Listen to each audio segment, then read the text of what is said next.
Merci, chers amis à l'écoute. Je m'appelle André. Vous comprenez, je ne suis pas français.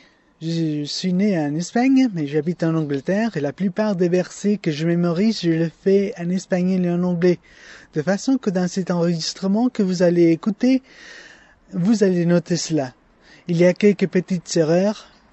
Vous verrez par exemple que je mentionne à l'Apocalypse 21, chapitre 21, versets 11 à 15, tandis que c'est chapitre 20. Ok?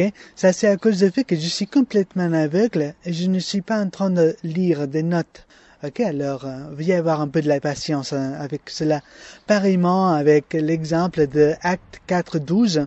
C'est un verset qui parle à peu près de la même chose, mais la citation que je fais, c'est de première épître de Timothée, chapitre 2, verset 15. Ok? Une autre chose à remarquer dans cet enregistrement, c'est le fait que je parle de Ésaïe 6 quand il parle du fait que Dieu est saint, saint, saint. C'est-à-dire, il est très saint. C'est quand je dis 100, ça sort un peu comme si ça serait le chiffre 100. Ce n'est pas le cas, c'est saint. Ok? Alors, si vous êtes un peu compréhensible avec moi, j'espère que vous pourrez jouir de cet enregistrement et apprendre de ce message qui a été enregistré. Merci et je vous laisse avec l'enregistrement. Au revoir. Ça me bien en anglais, de façon que si peut-être quelqu'un pourrait le lire littéralement, ça serait plus convenable d'abord. Je vais le lire. Oui, allez-y. Préface 5, c'est ça? Oui. Examinez-vous vous-même pour savoir si vous êtes dans la foi. Éprouvez-vous vous-même. Ne reconnaissez-vous pas que Jésus-Christ est en vous, à moins peut-être que vous ne soyez reprouvés. Examinez vous-même si vous êtes dans la foi.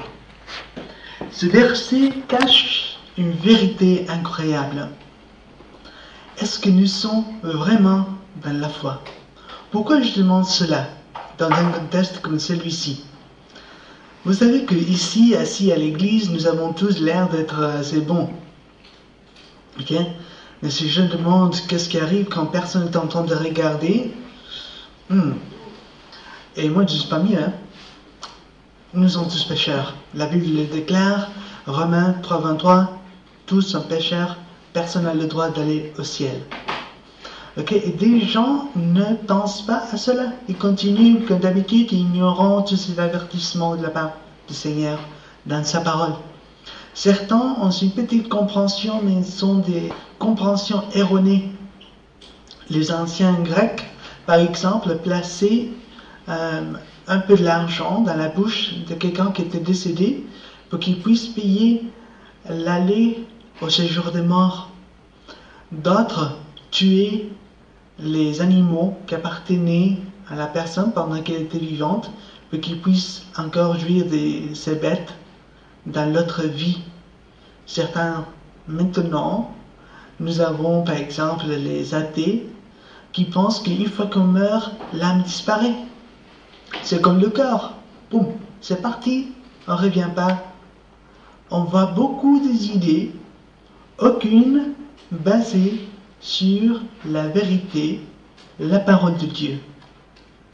Ceci est très dangereux, parce que la chose la plus importante dans notre vie, c'est d'être dans la foi, parce que sans la foi, on ne peut pas voir Dieu. Cela a des conséquences éternelles, parce que vous avez l'âme que l'on ne voit pas et que d'habitude on ignore, est immortel. Le livre de l'Ecclésiaste déclare que Dieu a placé l'éternité dans le cœur de l'homme.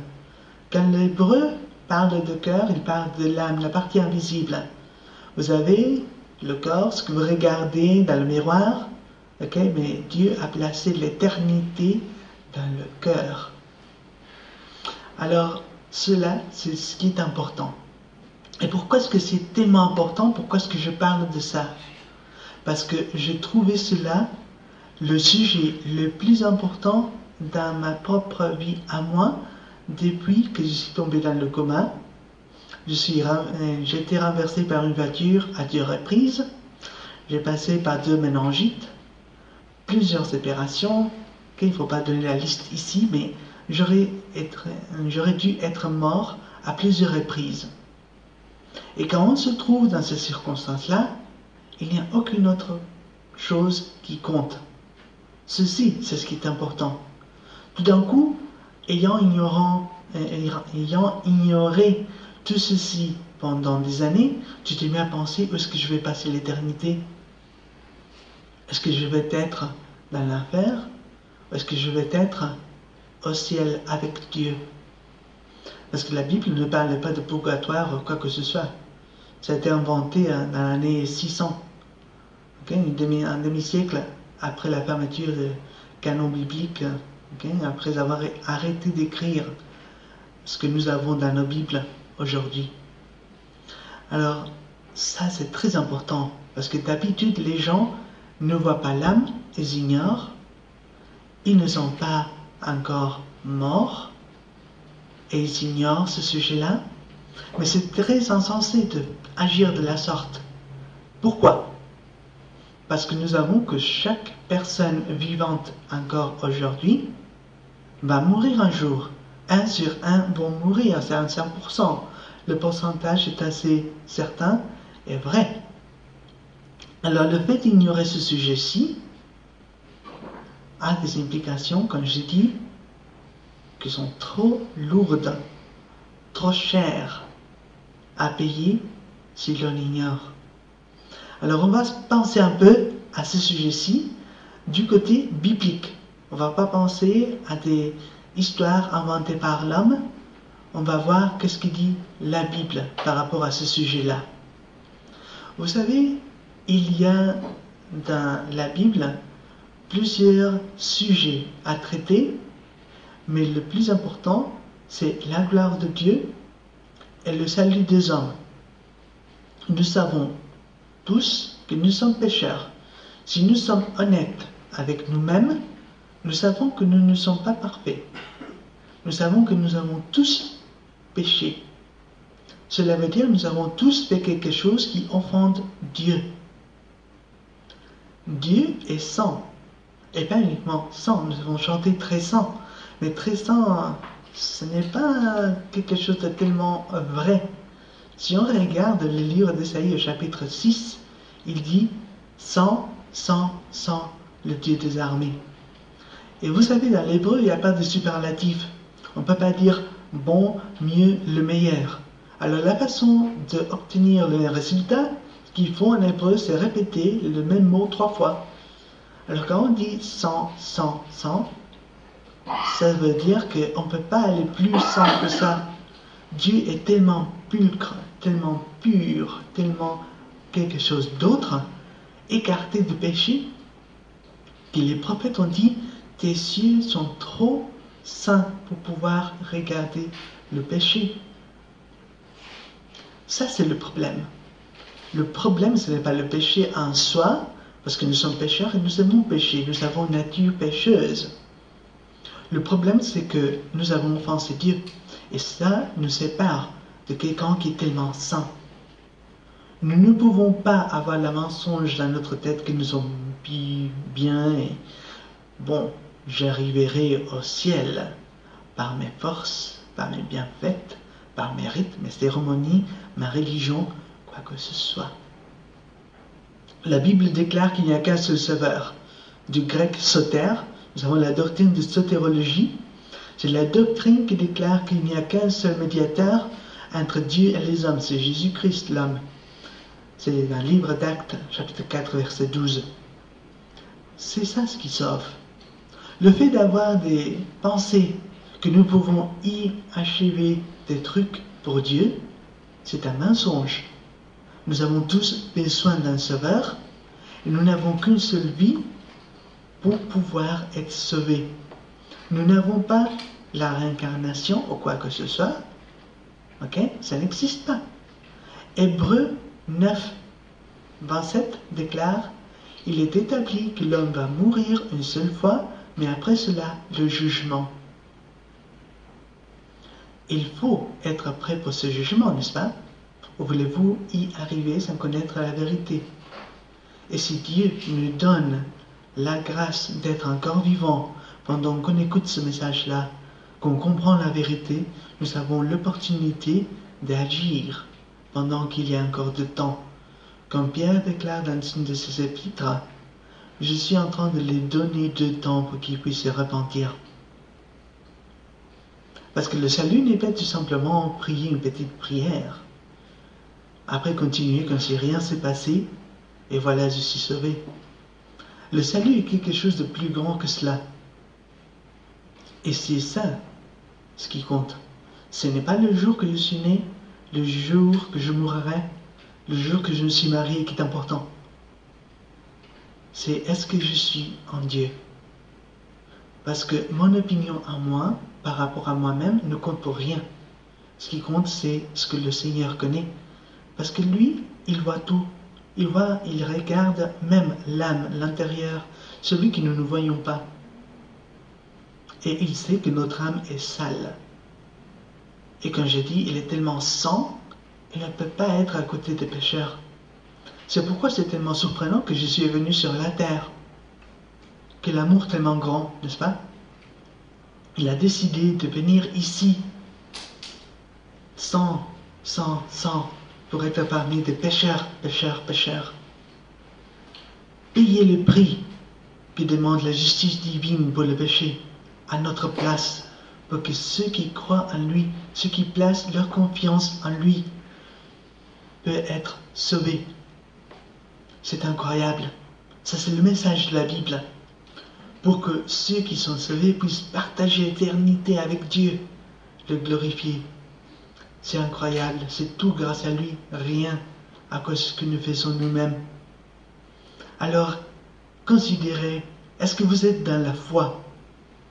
Je vous demande personnellement, je ne peux pas répondre, c'est quelque chose pour que vous puissiez réfléchir.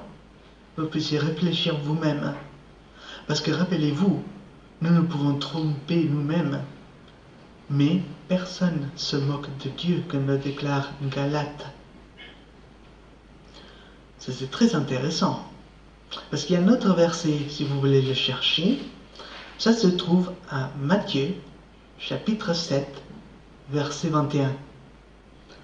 Où il dit, « Plusieurs me diront ce jour-là, Seigneur, Seigneur, est-ce que nous n'avons fait ça et ça? » Et Dieu, Jésus, le juge de toute la terre, déclare, « Écartez-vous de moi, vous qui faites le mal. » Si vous êtes éloigné de Dieu, l'endroit alternatif est trop douloureux, trop chaud pour y avancer, pour toute l'éternité.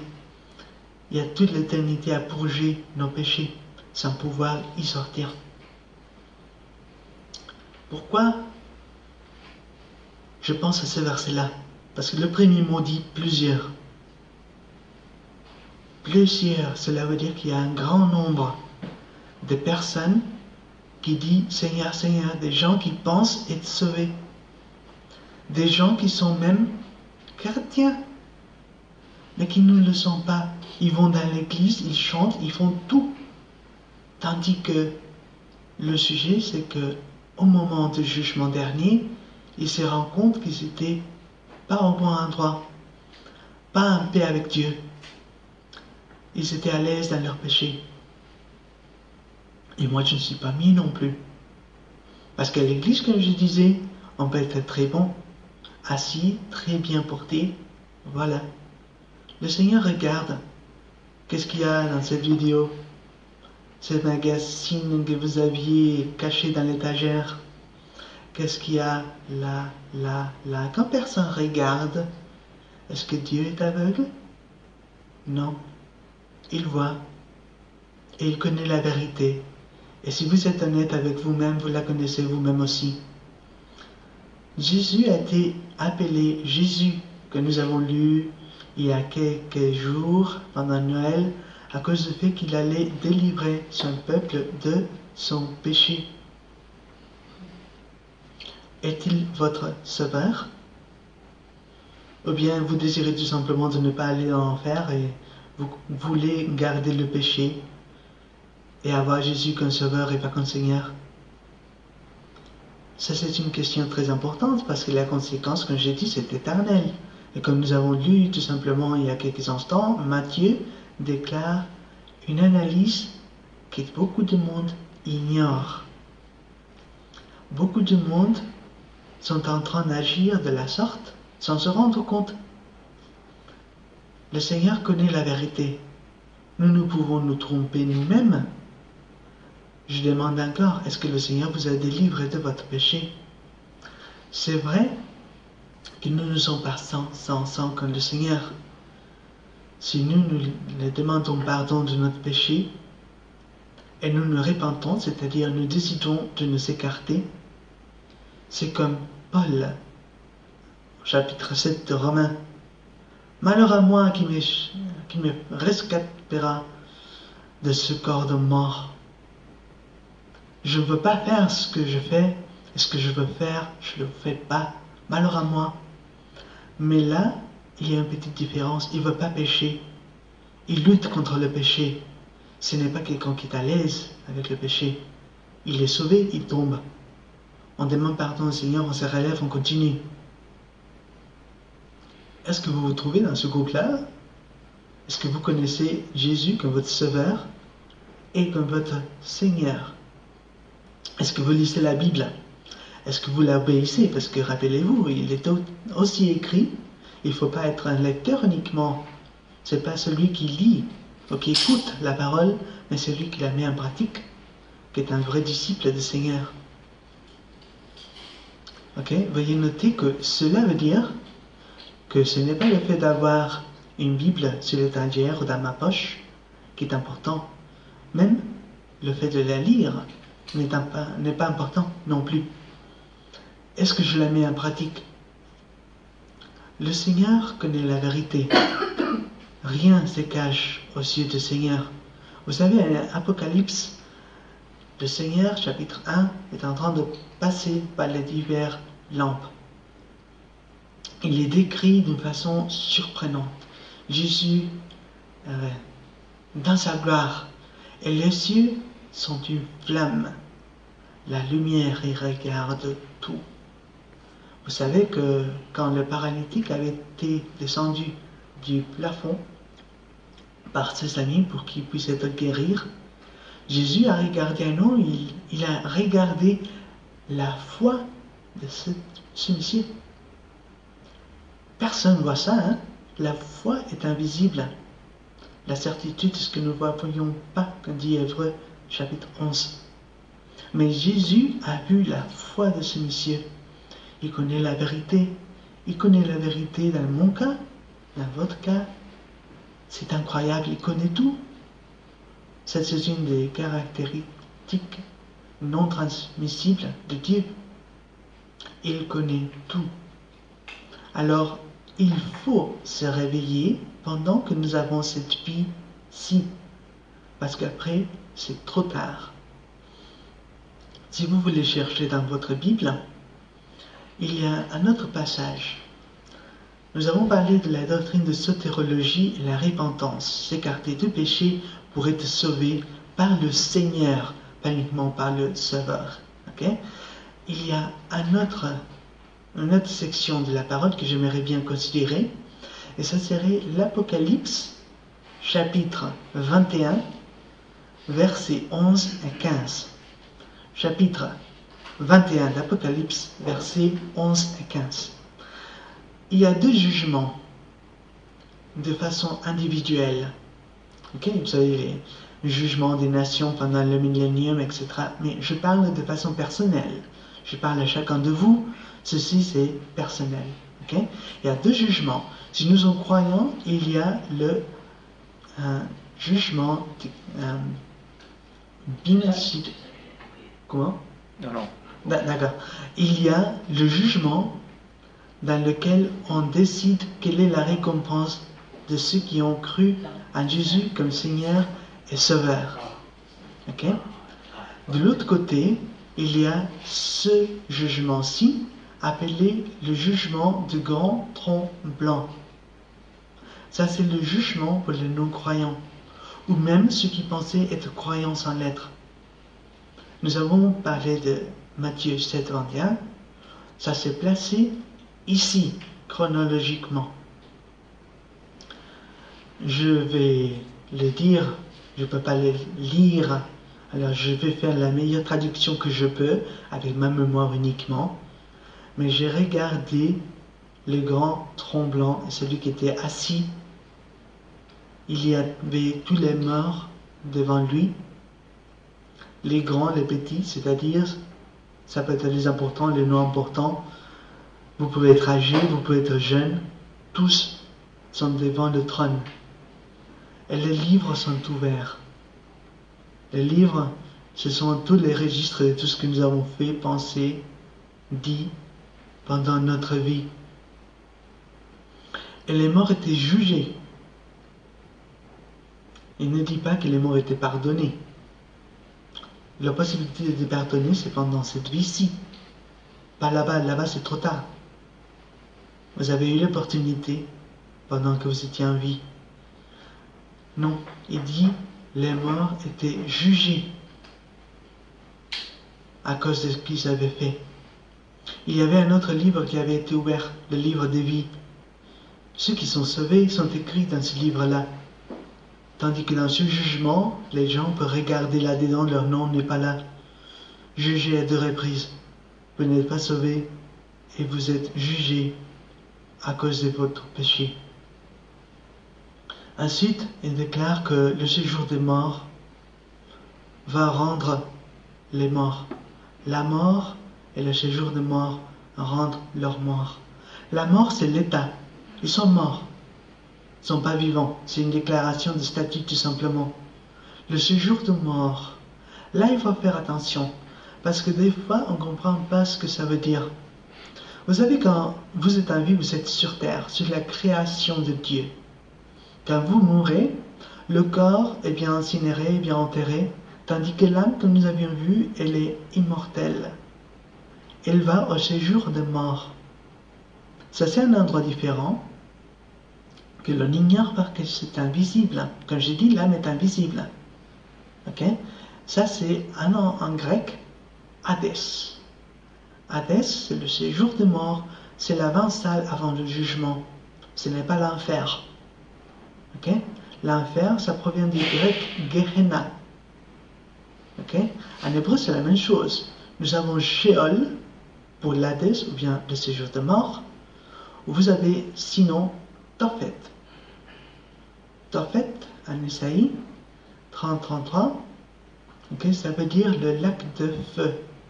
Voici la prochaine partie de ce texte-ci. Ça, c'est ce qu'on appelle la deuxième mort. Ok? Alors, quand quelqu'un meurt, bien, il est croyant, et comme je dis, quand la Bible déclare, je peux être ici au présent avec le Seigneur tout de suite, ou bien on passe dans la salle du jugement dernier, l'Hadès. Ensuite, il y a le jugement dernier, ensuite l'éternité dans le lac de feu. Je sais qu'il y a plusieurs personnes qui ignorent ce sujet-là, qui n'aiment pas parler de ces choses parce que ce sont très durs. Et c'est vrai, et je le dis avec des larmes dans mon cœur, parce que je ne veux que personne y arrive. C'est pourquoi je déclare ceci clairement, ouvertement, sans qu'il y ait des possibilités de confusion par rapport à ce que je parle. Parce que ce texte n'est pas dans la Bible pour nous faire avoir très peur, pour trembler, non. Si vous avez un signal de trafic, vous avez par exemple des panneaux qui disent ne pas circuler par cette partie-là. Ce texte est à peu près la même chose. Alors, le Seigneur vous donne l'opportunité, vous avez encore de l'air dans vos poumons, c'est bon. Vous avez toujours la possibilité de réagir correctement, sans vous tromper vous-même, parce que rappelez-vous, Dieu n'est pas trompé, et vous avez l'opportunité de vraiment venir au Seigneur, vous repentir, vous écarter de péché et dire Seigneur, aie pitié d'un pécheur comme moi. Un pécheur comme André, qui n'est pas mieux. Je suis encore un autre qui a été sauvé par la grâce de Dieu, par sa grâce uniquement, par le sang qui a été versé pour moi, parce que Jésus a pris la punition que moi je mérite sur lui-même. Alors si Dieu a puni Jésus, qui est Dieu en personne, il a effacé la colère qu'il a contre le péché sur le corps de Jésus. Cela veut dire qu'il n'y a pas encore de la colère envers ceux qui ont mis leur confiance en lui. La colère a été déjà dépensée en Jésus. Il maintenant peut nous montrer de l'amour et nous donner l'éternité avec lui pour qu'on puisse le voir en personne, être comme lui pour toujours dans son royaume incroyable. Ceux qui n'ont pas mis leur confiance vraiment en Jésus, ils font toujours confiance en leurs œuvres. J'ai été un aveugle traverser la rue quand je suis beau. Ne vous trompez pas, ça ne sert à rien.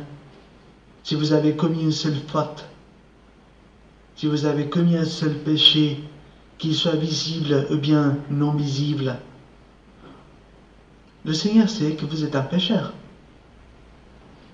Je vais me placer un exemple très clair. Ok, vous mangez des omelettes. Ok, disons qu'on va prendre 3 œufs et un seul de ces œufs est pourri. Si vous mangez cette omelette, qu'allez-vous sentir? C'est pas quelque chose de bon, hein? Pareillement, avec nos bonnes œuvres, les bonnes œuvres ne sont que rien devant Dieu, très sans. Et notre péché n'accuse que notre conscience. Ça nous rend coupables. Nous n'avons que dire la vérité envers nous-mêmes, réagir pendant que nous avons le temps et aller au Seigneur, courir vers lui, le demander pardon, écarter de péché et suivre Jésus, l'obéir. Ce n'est pas le fait de prier une petite prière et continuer comme si rien s'est passé. Mes amis, ça c'est le message le plus important. Je vais vous demander personnellement, est-ce que c'est votre cas? Vous connaissez Jésus comme votre Seigneur, comme votre Dieu, comme votre Sauveur? Ou bien est-ce que vous allez le trouver comme votre Créateur et ensuite comme votre juge? Réagissez pendant que vous pouvez. Merci.